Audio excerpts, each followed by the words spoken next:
샬롬! 오늘은 히브리어 두 번째 알파벳, 바로 베트에 대해서 공부해 보려고 합니다. 베트는 영어 발음 B와 V 발음으로 발음합니다. 두 번째 알파벳인 베트는 숫자값 2를 가지고 있는 알파벳입니다. 히브리어 알파벳은 지난 시간에 말씀드렸다시피 상형 문자에서 시작되었다고 말씀을 드렸는데요. 베트는 히브리인들의 천막집, 모세의 성막 모양으로 처음에 그려졌습니다. 그래서 기원전 1500년경은 텐트와 비슷한 모습으로 그려졌고, 시간이 흘러 기원전 1000년경에는 조금 더 편하게 땅 위에 장막을 세운 모양으로 그려졌고, 더 시간이 지나 지금의 베트의 모양으로 자리 잡게 됩니다. 알레프에게 힘의 상징인 소, 그리고 하나님의 의미가 있어서 모세가 토라의 아버지를 기록하고자 할 때 알레프와 오늘 배울 베트를 기록한다고 말씀드렸는데요. 이 베트가 바로 집을 의미하기 때문입니다. 이 베트는 둘, 그리고 집의 의미를 가지고 있는 알파벳입니다. 이때 이 둘은 다시 하나가 되기 위한 둘을 의미합니다. 그리고 일치, 쌍을 이루는 양쪽, 갑절을 의미하고 있습니다. 혼자였던 아담이 하와와 하나가 됩니다.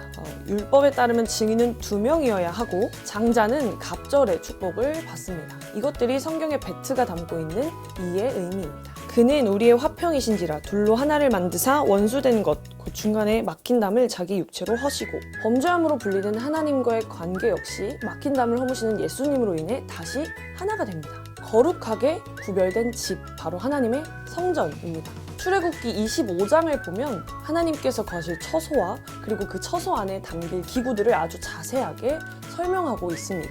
영원하신 하나님의 말씀대로 지어진 성소에만 하나님께서 거하실 수 있습니다. 베트가 들어가는 단어 중에 우리에게 꽤 익숙한 단어는 바로 야곱이 하나님을 만났던 장소 베델일 것입니다. 이에 두려워하여 이르되 두렵도다 이곳이요 이것은 다름이 아닌 하나님의 집이요 이는 하늘의 문이로다 하고 그곳 이름을 베델이라 하였더라. 이 성의 옛 이름은 루스더라.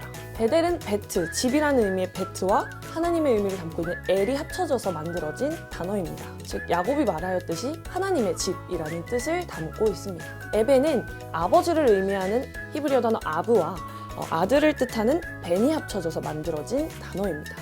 즉 아버지와 아들이 연합되어 만들어진 단어입니다. 야곱이 말하고 있는 것처럼 하나님의 집 베델에서 돌 에벤을 베고자 한 야곱은 하늘의 문이 열려 하나님의 천사들이 사닥다리를 타고 오르내리는 광경을 목격합니다.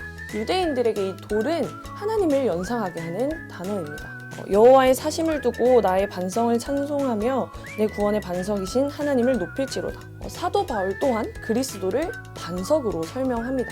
다 같은 신령한 음료를 마셨으니 이는 그들을 따르는 신령한 반석으로부터 마셨음에 그 반석은 곧 그리스도시라. 돌, 그리고 반석은 예수님께서 비유를 들어 설명하실 때도 사용하십니다. 그러므로 누구든지 나의 이 말을 듣고 행하는 자는 그 집을 반석 위에 지은 지혜로운 사람 같으리니.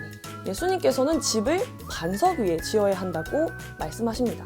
그 말씀을 지켜서 반석 위에 집을 짓는 사람이 지혜로운 사람이라고 말씀하고 계십니다. 내가 아버지의 계명을 지켜 그의 사랑 안에 거하는 것 같이 너희도 내 계명을 지키면 내 사랑 안에 거하리라. 예수님의 말씀을 듣고 행하는 사람은 곧 반석 위에 집을 짓는 사람입니다. 반석 위에 집을 짓는 사람, 예수님의 말씀을 행하는 사람은 예수님의 사랑 안에 거하는 사람입니다. 말씀을 지켜 거룩하게 구분된 사람만이 하나님의 거처가 될 수 있습니다.